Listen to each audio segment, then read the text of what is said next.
All right. Speaking of millionaires, they put on rotten television programs. And billionaires, they put on even worse television programs. And this past week's Monday Night Raw was no exception to that.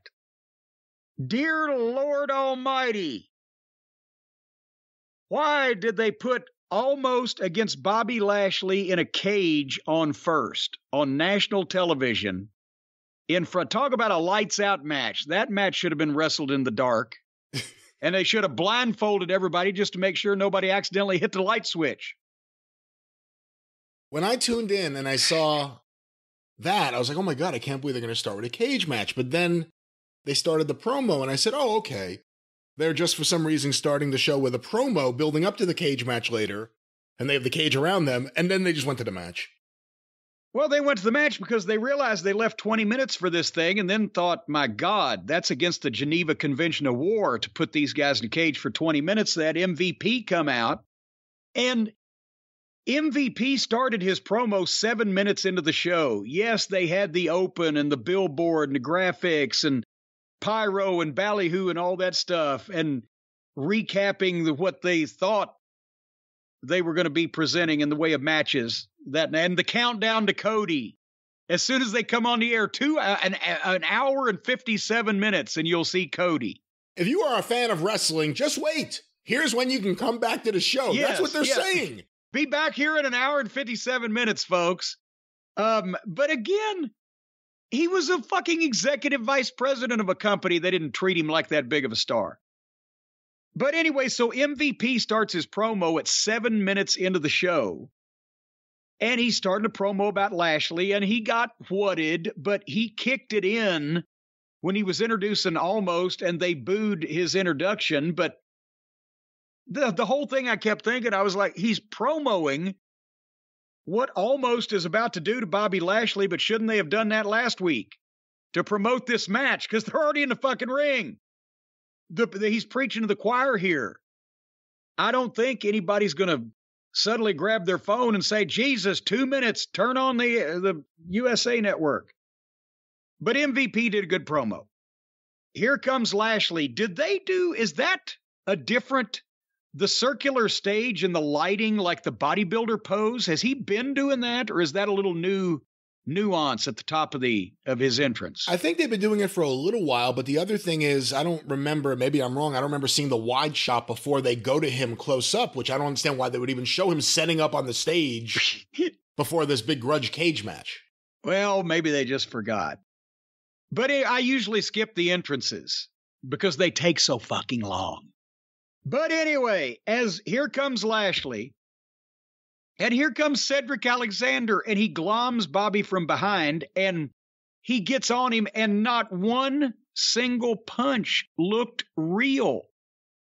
And it's not like, oh, somebody's going to say, well, Cornette wants him to just come down there and punch him in the face 15 times. No, when you're throwing punches to Bobby Lashley's ribs, you don't need to have an open hand, and you don't need to look like you're playing patty cake with your daughter. He's a grown adult man. Or just don't do that thing that you can't do. How about that? So, Almost an MVP get on him, and the referees come out, and the agents, and they're separating, and it was all sloppy, but at least it was movement. But then Lashley gets in the cage, and they go to the break. So they've started this whole thing hot to get everybody up. Oh, okay, and the break. And they're gone for 3 minutes, and when they come back, everybody's standing in the ring, and the announcers actually said, okay, we got order restored, now we'll start the match. And they ring the bell 15 minutes into the show, the bell rings to start the match. But has anybody ever told these fucking numbnuts that the whole reason that you jumpstart something like that and have all that chaos is to get people hooked and then keep it going? You don't restore order. You go with the chaos and keep it going because now you got them hooked, especially when you've got the Colossus of Rhodes here that can't fucking move. And that when they started the match, Almost I think it was 2 attempted punches and maybe a kick. He touched Bobby like 3 times, and Bobby started grovel selling. He's crawling on his hands and knees, and he can't even look up from barely being touched by this. But then when Bobby fights back, Almost can't sell. So that means all of Bobby's shit looks fake. But I don't mean to just say that Almost can't sell. I mean to say he can't sell, he can't feed, he can't open up, he can't react, he can't stagger, he can't register, and he can't fall. That's what I mean to say. The first pop, really a pop in this whole thing, was when Lashley grabbed MVP's arm as he was reaching through the cage and tried to break his arm through the cage. And then he turned around and speared Almost, and that was a second big pop and got a 2 count. And then I thought, my God, they've got to be going home here, right? But they weren't. Lashley gets the hurt lock, Almost escapes somehow. Lashley hits him with a double boot, climbs the cage, Almost catches him. But Lashley knocks Almost back into the ring, and there's Cedric Alexander out again and climbs the cage. He climbed the cage like a goddamn human fly. And so it made, every time somebody's trying to escape that cage, they climb so slow, and Cedric got up there in 5 seconds. And Lashley tossed him off the top of the cage and then does a crossbody onto Almost, who catches him and throws him into the cage. And all that read better than it was. And it's still the best 30 seconds in Almost's career. And then the match died again. Because now they're doing something else. And Lashley threw. And again, I don't know what he's supposed to. I don't have an answer for what you're supposed to do when you're trying to work with a refrigerator. But he threw 10 punches at Almost, and the guy can't sell any of them, so it's like punching a statue in the park. Just, it's going to look like shit. And finally, Almost picked him up again and did the thing where he threw him into the cage on the other side of the ring, and the side of the cage snapped open and fell down, and Lashley just stepped up and touched the floor and won the match. And I got to, Adam Pearce did that finish in Ring of Honor with one of the Ring of Honor world title matches. And it works. I'm not saying the finish is bad, but that finish should come after a good match. And it's natural to that finish to leave things open for a rematch. And is this the second or third time we've seen this? And my God in heaven, do we ever want to see it again? Brian. No, we do not want to see it again. I think it's the third time.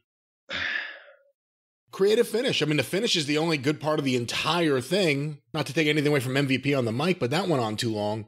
This is a week of everything on wrestling going on way too long. With Almost, knowing that you had no involvement in his career at all, is there any way for you to tell if it's just he can't do anything, or is it just bad training? Well, mostly it's, I don't think he can do anything at all. He ain't got the picture. He don't see it in his mind. He's not physically potentially nimble enough or agile enough or capable of having that body language. I don't know. But then there's a way. If you get wrestling mentally, you can be almost immobile at that size and still you can draw some money and you can get something. But I don't know the variety of mistakes they've made with this guy. I don't think he's ready to be on television, but if they've been watching him longer than I have before he even got on television and they think, okay, this is as ready as he'll ever be, then I guess that's why he's on TV. He needed to be hidden and teased a lot more than he was before you saw that he couldn't do shit. And I'm not talking about hiding him so nobody can find him and he's not on TV. I'm talking about hiding him as the bodyguard in the group, as the enforcer, as something where he's not presented as a wrestler, but he can do completely controlled things in small quantities. But the fact that they gave him the double head squeeze indicates to me that they didn't have a lot of fucking confidence starting out. But a body slam from this guy, if it's sold right and looked good, would have been better than a bad head clamp because he's 7 feet whatever. But I would have hidden him. I would have Heyman. I mean, even Paul Lee may say fuck you, but Heyman would have been the guy to talk for him. Heyman would have been the guy to employ him. Heyman would have been the guy to hide him.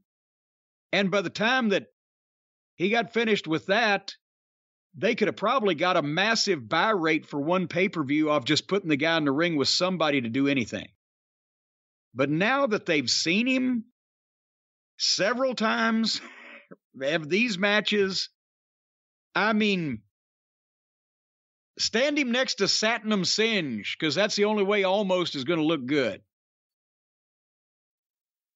So I don't think that there's no training at fault here. It's just this guy is just, bless him, whatever he was doing beforehand, maybe he was better at that than he was at wrestling. Not that everything was great before the network, but it really is the network that changed everything to the point where they just throw this shit out there. It means nothing. And like you said, they could have built to a buy rate.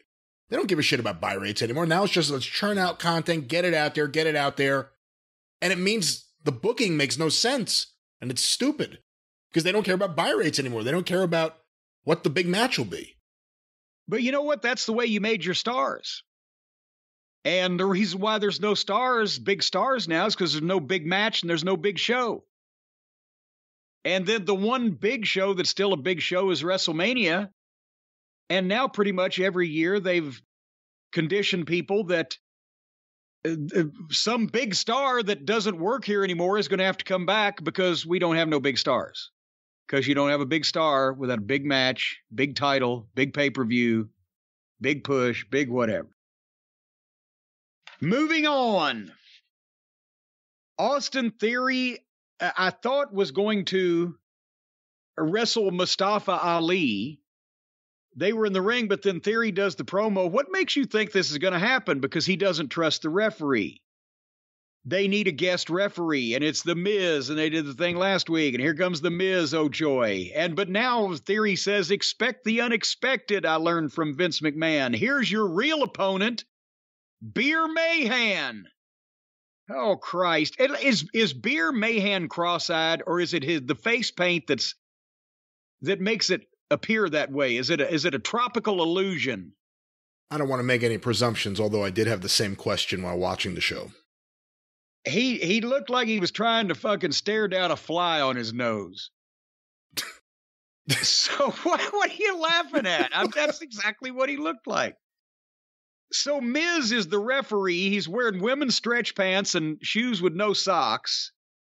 And I realized, wait a minute, why I stopped to watch this because it was Theory. Well, Theory's done. Now it's another guy wrestling another guy with another guy refereeing, and Theory standing on the floor. So I skipped ahead, and it ended up that the Mysterios ended up saving Mustafa Ali from all the heels. Did I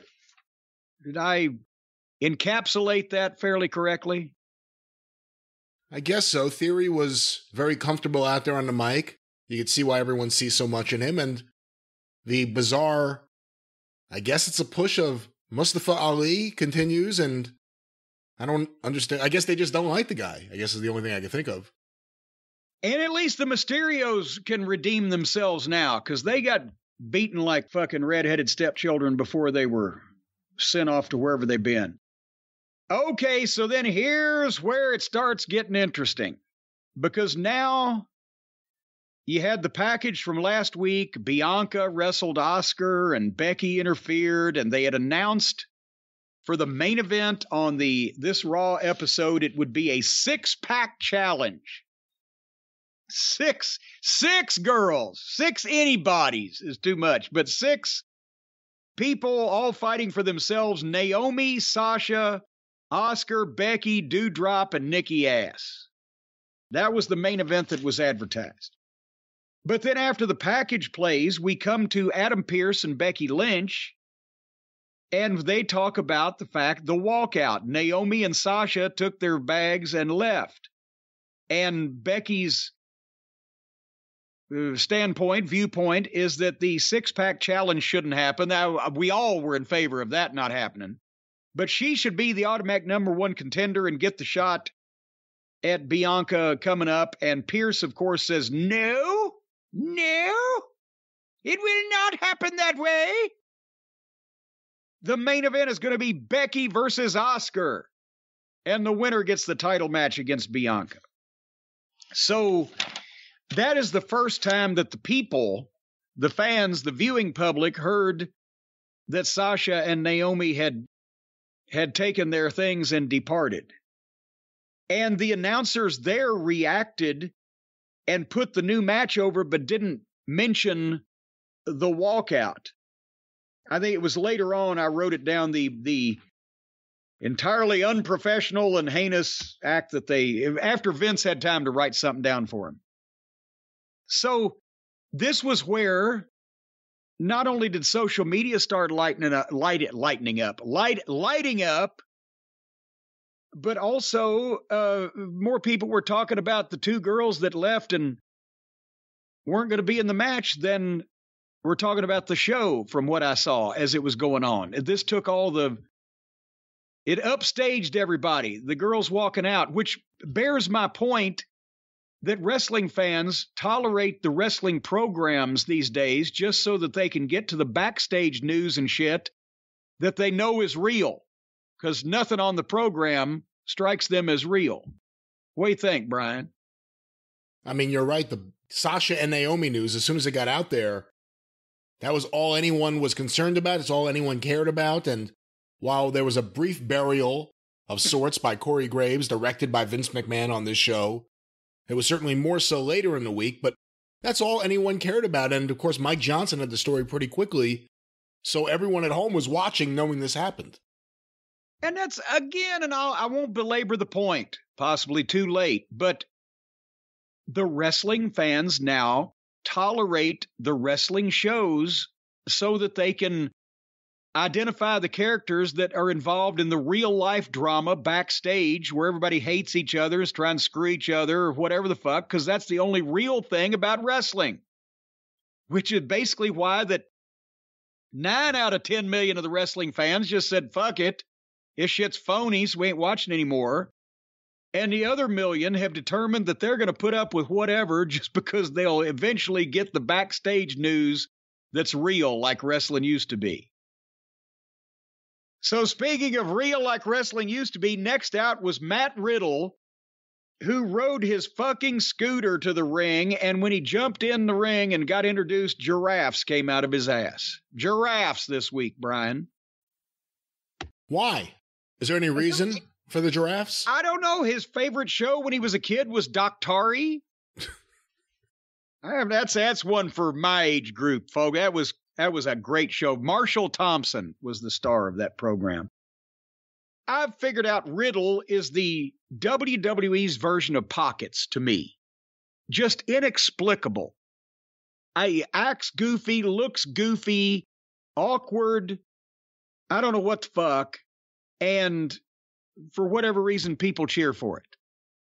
So I'm starting to find doppelgangers in both the companies that represent the same slot. As we go along, we'll see this. Anyway, Riddle wrestled Jimmy Uso. And I zoned out. I mean, they're doing something with each other every week. Orton wasn't there. Jay was in Jimmy's corner. Orton wasn't around. And I said, I don't get Riddle. I zoned out on this. Jay tried to interfere, so the referee got the biggest pop of the whole fucking night, pretty much, ejecting Jay Uso from ringside. And as soon as that happened, Jimmy turned around and Riddle small packaged him 1, 2, 3. Just when they had got the people in this fucking thing, and then it was over. Did I miss anything? Probably, but I missed it too. Then we will move on to the next segment that I thoroughly enjoyed. And you need to grab a knife and fork and some salt and pepper and start eating some crow. That's what you need to do. You need to Slid it right down in between the breastbone and eat a half crow now and a half crow later. Why is that? Because the Judgment Day promo, they look great. Damian Priest has a man's voice. Rhea Ripley is a goddess. Edge is fantastic in this. I don't even care about the material.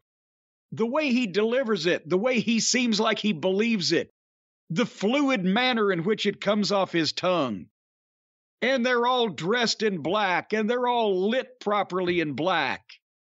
And they are doing the House of Black, and they're doing it right. But now, and also, you know, the tease is more will join, and Edge says our arms are open. And he makes a pitch to AJ to join him, and he has a reason.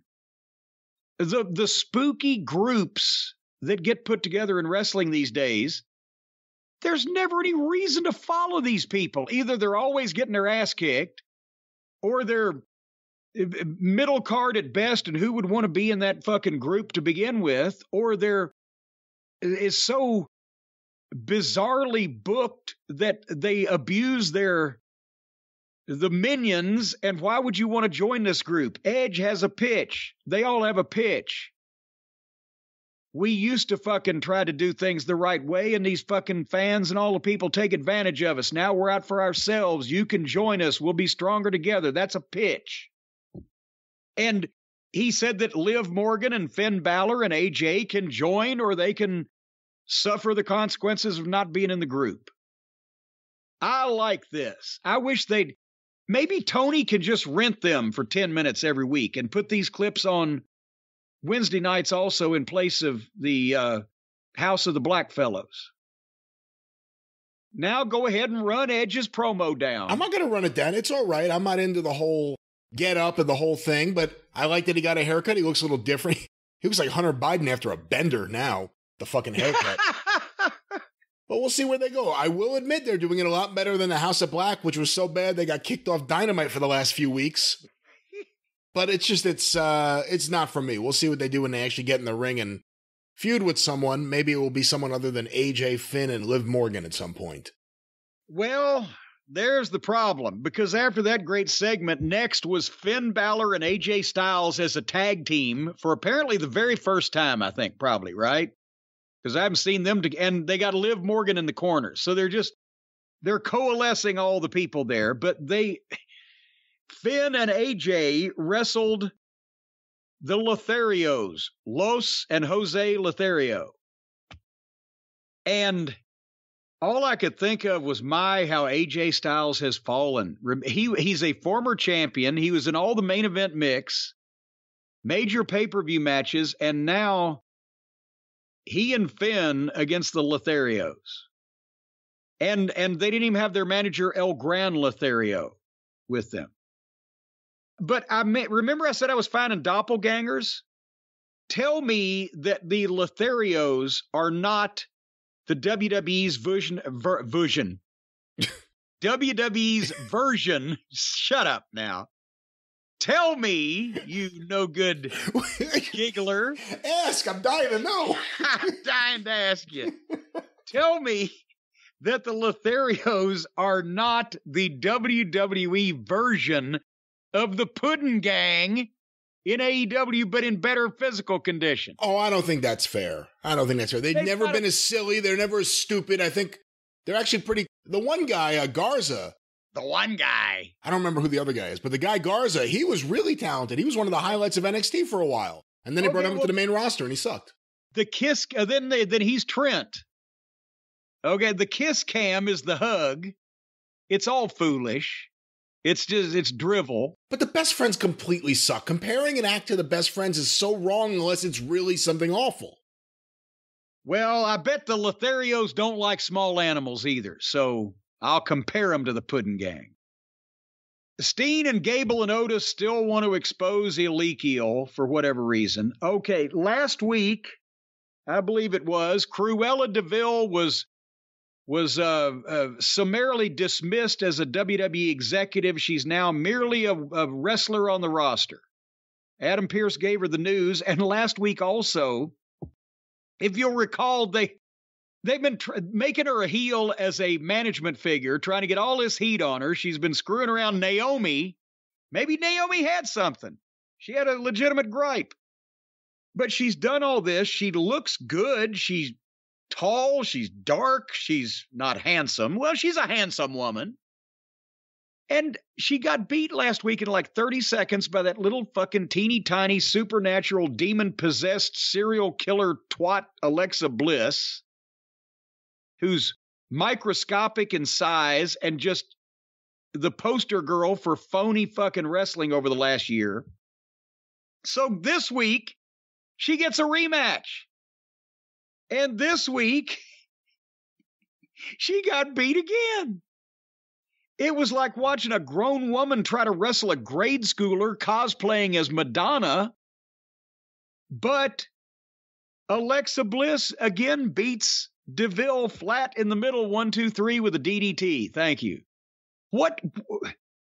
Why did they have her as this authority figure, make her screw the other girls so she's got heat as a heel, and then fire her as a management figure? Shouldn't she have gone into a program with one of the top baby faces that she'd been screwing around, but instead she's just used to get Alexa Bliss over when Alexa Bliss comes back from her rehab she's been in where they pray the Satan away?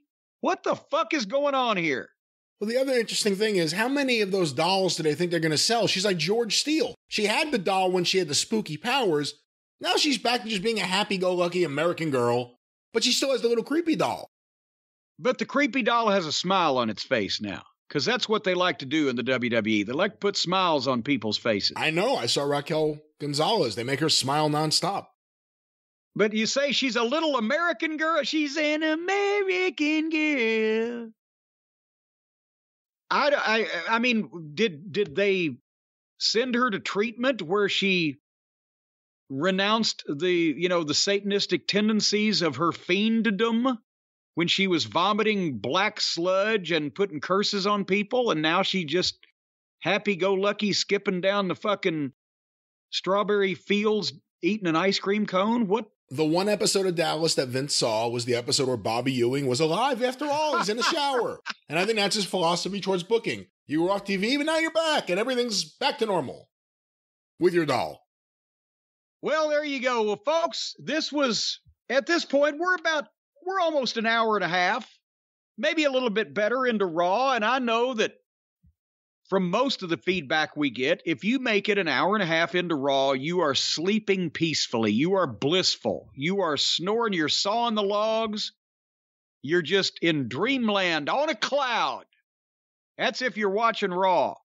But folks, Raw's not on 7 nights a week. And you're going to need sleep aid on the other 6 at least. And that's where our friends come in from Beam and shopbeam.com. Because you don't need to, and I know some people may say, well, I have Peacock.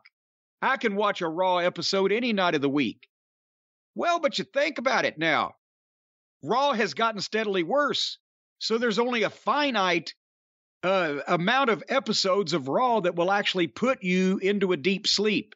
Once you get back several years, they might liven you up a little bit. So better to make sure that you've got all of your sleep aids under control by going to shopbeam.com. Folks, again, sleeping less than 6 to 7 hours a night is linked to reduced white blood cell count. And if your white blood cells cannot count, then they can't keep track of the germs in your body. Once they get past 3 or 4 germs, they lose count, the fucking viruses run rampant in your body. Because the white blood cells protect our body against illnesses and diseases. They fight viruses and bacteria and mace and pepper spray. I don't know about that. White blood cells. Oh, they're good for you. You want to go out and start some trouble, you swig some white blood cells right before you go out. Not many people realize this either, but having a consistent nighttime routine is so important because a better tomorrow starts tonight. You should do the same things every night at the same times in order to get in a routine. Take your shower, lay down in bed, turn on MeTV, masturbate once or twice, and then sip a nice big cup of Beam, the natural sleep-promoting premium ingredients that have been triple lab tested in Beam will make you feel so refreshed. It's their best-selling healthy hot cocoa. And 98% of people surveyed fall asleep faster when taking Beam Dream. 99% of people experience better sleep quality. That's right. That's right. And the other 1% have often been found working under assumed names as high-wire acts at Ringling Brothers. Let's not say that. You never know what the effect on that 1% that this stuff is going to have on you. But hey, how many of you out there are the 1%ers? Folks, again, you can find out why Forbes and the New York Times are all talking about Beam, especially the financial pages. That one executive that absconded with all that money, they found him in Saudi Arabia. Folks, if you don't love it, also, you can get your money back guaranteed, just not from Beam. Don't talk to them. Go find somebody else and say, hey, give me my money back. If you look menacing enough, they will give it to you. For a limited time only. Right now, get $20 off when you go to Shop Beam, that's B-E-A-M, shopbeam.com/JCE. Use the code JCE at checkout for $20 off and sleep like a baby. Wake up every hour, cry, and piss the bed. Well, we were beaming what happened next on Raw because it was finally time for the Cody countdown, which they got him in right about at the top of the 10 o'clock hour. Amazing how these things work out for all you channel changers out there. Somebody might have stopped on Cody. And you know what? Here's the thing. This is the atmosphere for Cody Rhodes. He's a sports entertainer. That's it. Yes. And the entrance and the Cody countdown and the presentation for this audience, and he's so well-spoken. He is, right now, he's Vince McMahon's dream of a talent in that he looks good, he wears a suit, he dresses up, you can push him as a star, and he goes out and he delivers verbally. And he can work. But you know what I miss about wrestling? I miss, instead of one guy coming out in a suit and giving a well-spoken dissertation for 15 minutes, I miss two fucking guys foaming mad, screaming at each other for 2 minutes in some type of entertaining and believable way, and then fucking fighting and trying to pull each other's goozle pipe out. We don't get that out of wrestling anymore. But he told the story, Cody did. He compared Seth winning his way up while he lost and scratched and reinvented his way to the top and was revolutionary. And he said, I'm never going to be the American dream, so why not embrace the nightmare? If he was like the world's ugliest person, like the lost feather-bottom cousin, and the sight of his face brought children to tears and made grown women scream, and then you can embrace the nightmare, but he's not a bad-looking guy. What about him is nightmarish? That's rhetorical. His Brian. booking. Well, it was, but now it's not. Anyway, Seth Rollins is not going to deny him his second chance, and he's going to have to kill him to do it. And he then challenges for a rematch, the third time's the charm, in Hell in a Cell. Now, this might have gotten over better had they not just had one of the worst cage matches in the history of wrestling on this same fucking television program. I don't know if anybody thought about that. Maybe I was a different writing crew is in charge of Seg 1 and 2 is in charge of Seg 10 or whatever. But so while we still had the bad taste of the cage match we just saw in our mouth, he challenges for a Hell in a Cell. But obviously, with Seth and Cody, their matches have been great. Not a ton of fucking heat like people pulling out switchblades and, trying to come over the rail, but they've been very excellently wrestling matches. So, of course, the first thing that Cody said at the start, did you hear this, Brian, was that Seth Rollins isn't here tonight, so I'm going to say these things. And as soon as he challenges Seth Rollins to a match, Seth Rollins appears on the screen, not from on location from Honolulu, but from the back of the fucking building that they're in. So why say he's not there if he's there? I don't. So Seth, it was live because he reacted to everything that Cody just said. So, and then he took forever. He laughed forever. Ha ha ha. And then he took forever to say, yes, I'll fight you in a Hell in a Cell. And then Cody said, then I'll see you in hell. Do you know there's a Hell, Michigan? I did not.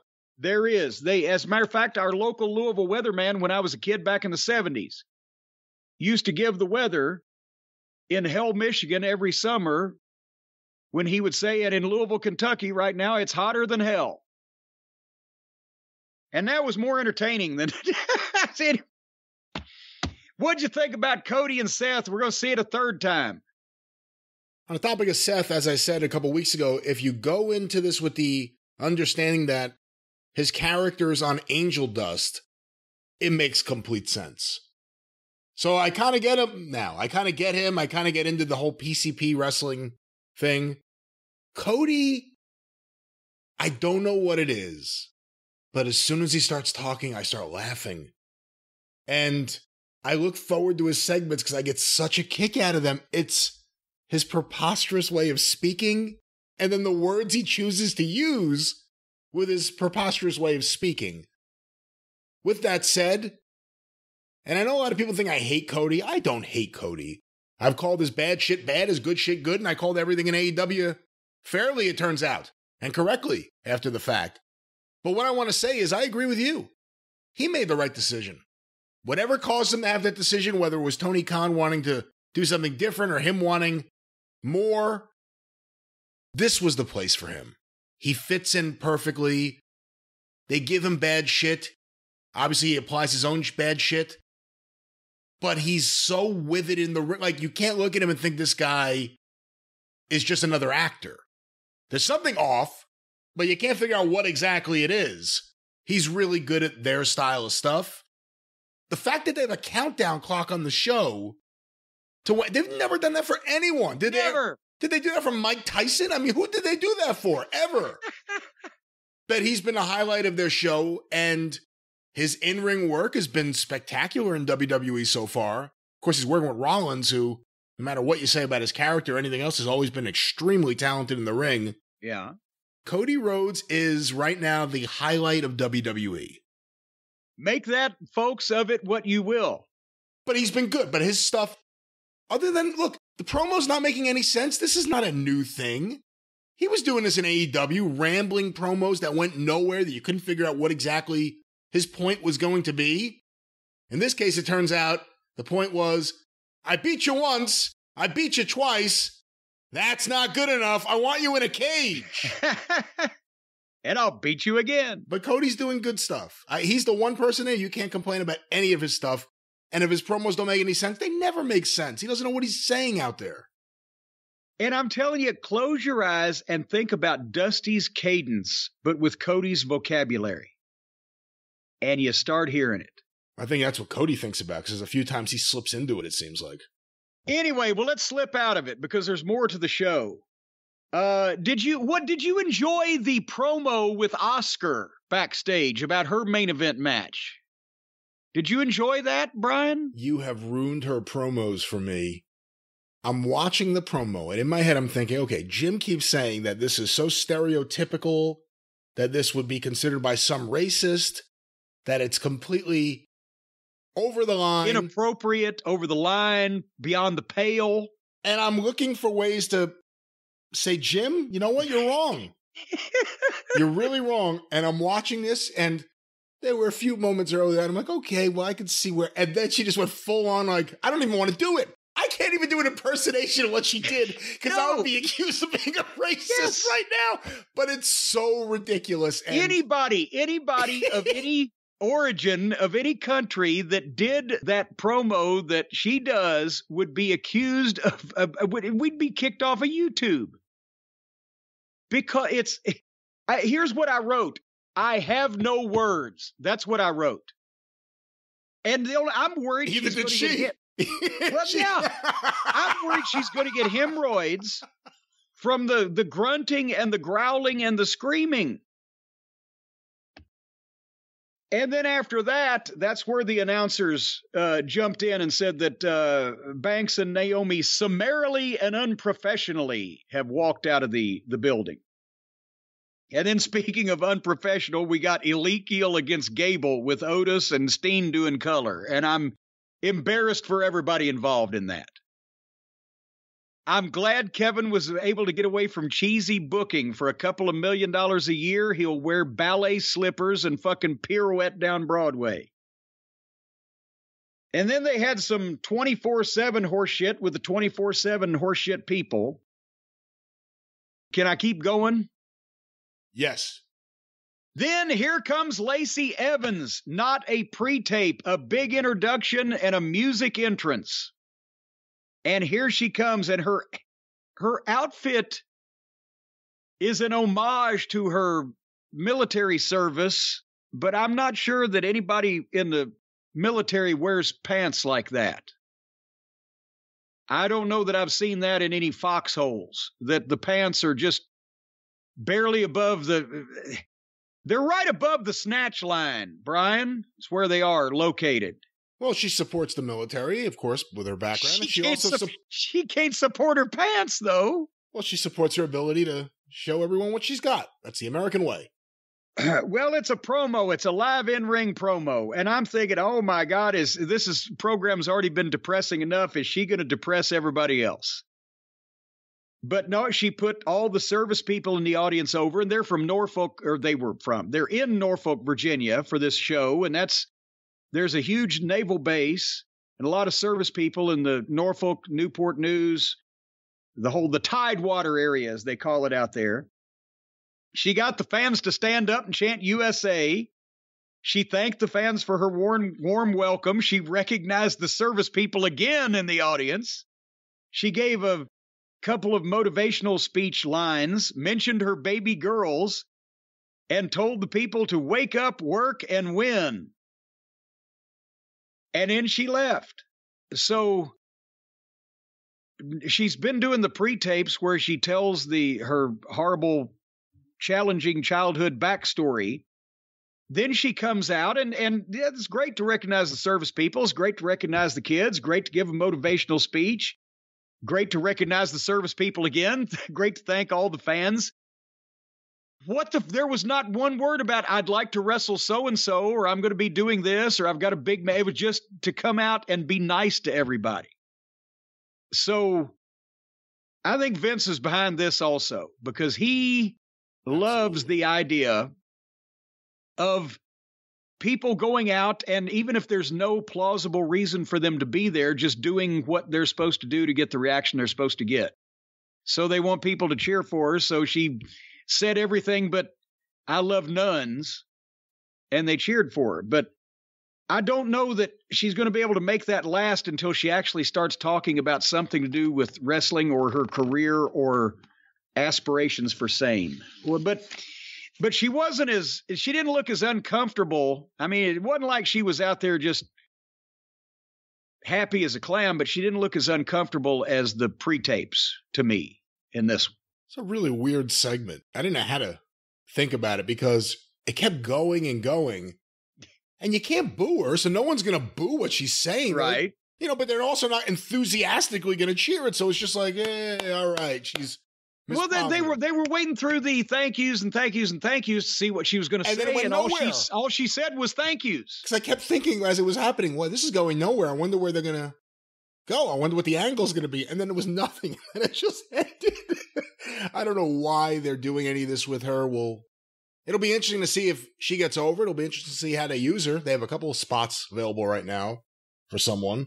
Somebody's got to do a side-by-side, though, on the Twitter machine, like that our cult members do often when I call attention to it, because she was the Southern Belle coming out with a parasol and frilly chiffon dresses and just doing an entrance and twirling around and going back. And now she's a baby face that comes out dressed like a sexy army stripper. And she does the thing where she walks out and thanks everybody and goes back. Have we ever seen her wrestle yet? I think we did when she was a Southern Belle, yes. God almighty. But anyway, yeah, I want to see a side by side. I want to see the Southern Belle. I want to see Scarlett O'Hara and then fucking G.I. Jane or whatever. Anyway, we hope to see more of her in the future. Oh, yeah. And now it was time for our main event, the rebooked main event. The winner gets Bianca. Or I'm sure the winner possibly needs mouthwash. Becky Lynch versus Asuka. Bianca was watching at ringside. I know you say, well, watch her, she can wrestle. I can't take her seriously the way that they have her acting and screaming and screeching and the bug eyes and the lack of knowledge of obviously fake lack of knowledge of English. I'm not saying she's a Rhodes Scholar and it's her native tongue, but it's fake. And they have 2 minutes of match and go to the break. And then they come back and she's making a big comeback and it's all over the place and they're going 100 miles an hour and Asuka's screeching and they're going back and forth. And finally, the finish of the whole thing is Becky throws Asuka into Bianca's lap and then kicks Bianca in the head. And while the referee's over talking to Bianca, say, well, hey, how'd that feel when you just got kicked in the head? Becky grabs was that an umbrella? Yes. Okay, she grabbed an umbrella and went to hit Asuka, and Asuka hit the green mist in Becky's face perfectly. Attention, paging Malachi Black. Asuka missed Becky and hit a head kick, boom, which looked good too. 1, 2, 3. Becky's selling of that kick looked incredible. Well, yeah, and that's what I'm talking about with almost. It don't matter how good your shit looks from your side. If somebody don't sell it, it still looks like shit. But Asuka's kick looked good and Becky sold it great. That's the name of that tune. However, this was on camera, what, fucking 7 minutes maybe? Their big main event. And I bet you we would have had 30 minutes of the 6 girls if Naomi and Sasha hadn't fucking pulled a dine and dash. But so that was 3 hours of television. And again, if anybody gets mad at me for, oh, here we go, another Japanese schoolgirl or another goofy Japanese girl in general. In wrestling, that's what happens. A gimmick or something gets over, and then it's either done to death or prostituted or made a joke out of. The Masked Marvel, the first masked wrestler in the history of wrestling, drew big.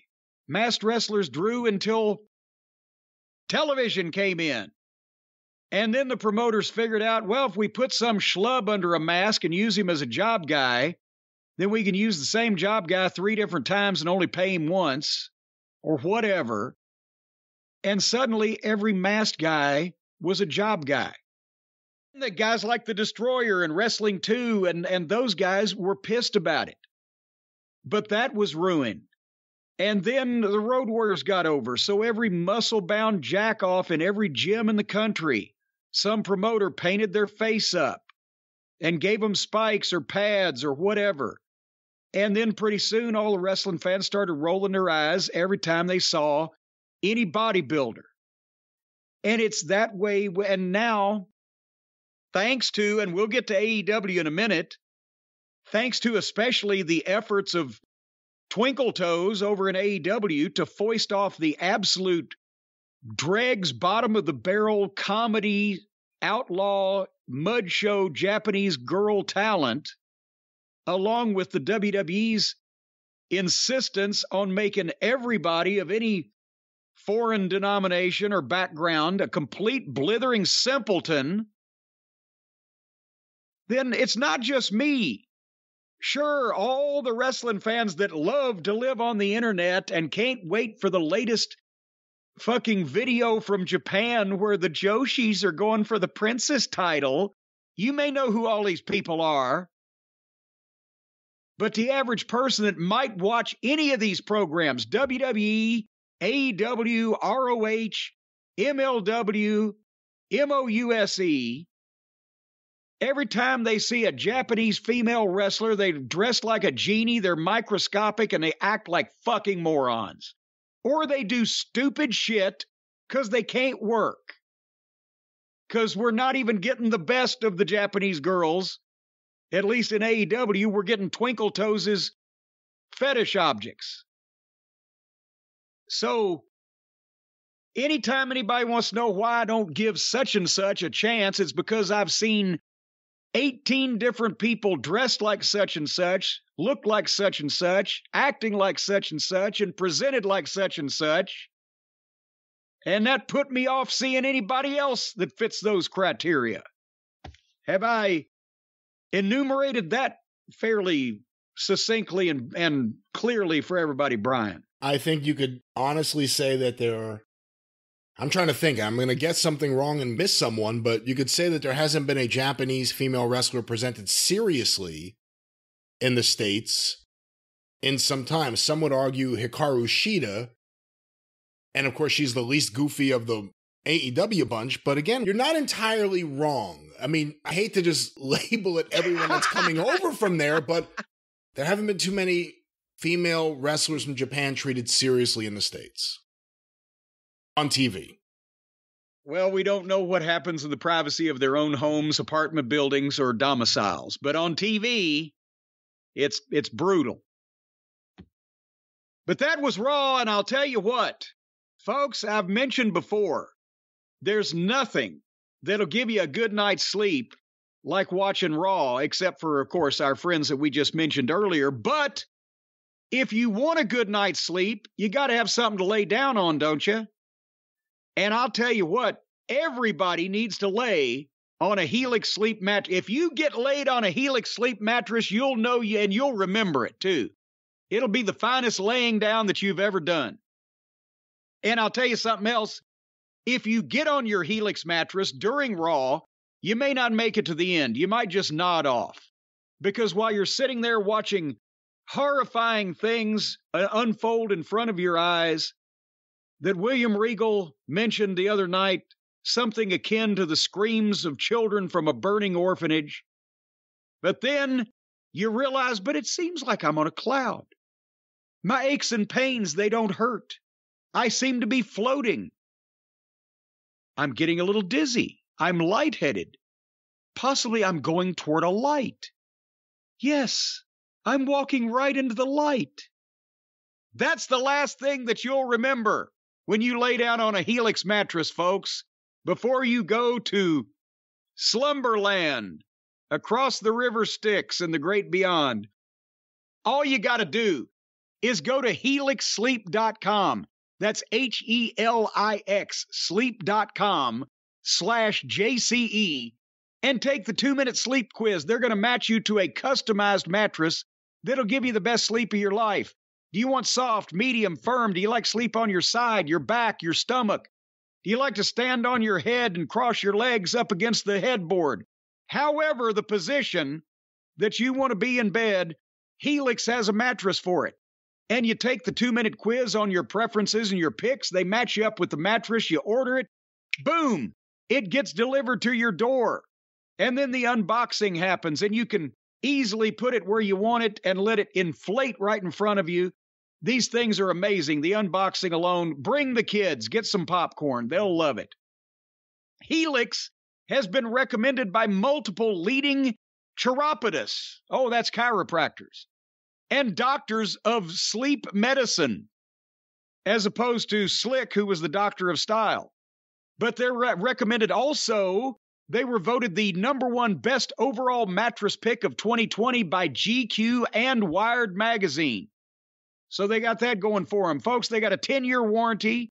You get to try it out for 100 nights risk-free. And they'll even pick it up for you if you don't love it. And they will actually take it out in the backyard to set fire to it right in front of you. No, they won't. Because they'll say, if you didn't like this, we're not going to sell it to anybody else. Fuck this mattress. We're going to burn it right in front of you. No, they won't. There'll be no burning of any objects on your property. Well, some local statutes may prevent that, so don't count on it. But anyway, right now, if you'd like up to $200 off all mattress orders and 2 free pillows, Then all you got to do is go to helixsleep.com/JCE, helixsleep.com/JCE. You will feel like that you are embraced in the hands of the gods on a Helix Sleep mattress. No, not now. Not now. Wait. Well, I've actually got a Helix Sleep chair too, and it makes my ass go to sleep. All right, well, let's wake your ass up. Wake your ass up there. All right. Before we go any further, what are you doing this week on the Arcadian Vanguard Network? Another fun action-packed week on the Arcadian Vanguard Podcast Network. Get information about all the shows on Twitter at Superpodcast or on Facebook, facebook.com/Arcadian Vanguard. A few notes. Everyone who has ordered a Mid-South Wrestling 1984 program, they are shipping this Tuesday. So be on the lookout for that. I'll gladly ship your program Tuesday if you'll pay me today. Did I say program? I meant calendar. Calendar. 1984 Mid-South calendar. You might have said that. I don't really listen to a lot that you say, but go ahead. Okay, well, let's talk a little bit more about some of the shows this week on Shut Up and Wrestle with Brian Solomon. Brian's guest is Manny Fernandez. Oh, boy. Hear what tales Manny has to say this week on Shut Up and Wrestle, available at suawpod.com, or look for Shut Up and Wrestle with Brian Solomon wherever you find your favorite podcasts. Want to make note of the latest Patreon episode of Breaking Kayfabe with Baldwin and Barry at patreon.com/Baldwin and Barry. The boys are joined by Fumi Saito. Fumi! For a fun talk about Japanese wrestling history and overall wrestling history. Check it out today, patreon.com/Baldwin and Barry. And you would think that if they wanted to know about Japanese talent, they'd go to somebody like Fumi Saito. It's been around for 30 years instead of Twinkle Toes that has odd taste. Remember, you can also search for Breaking Kayfabe with Baldwin and Barry wherever you find your favorite podcast or at BaldwinPod.com. And of course, the 605 Super Podcast, The Mothership! Go through the archive today at 605pod.com, available wherever you find your favorite podcasts. The Mothership. Ma'am? Thank you, Doctor.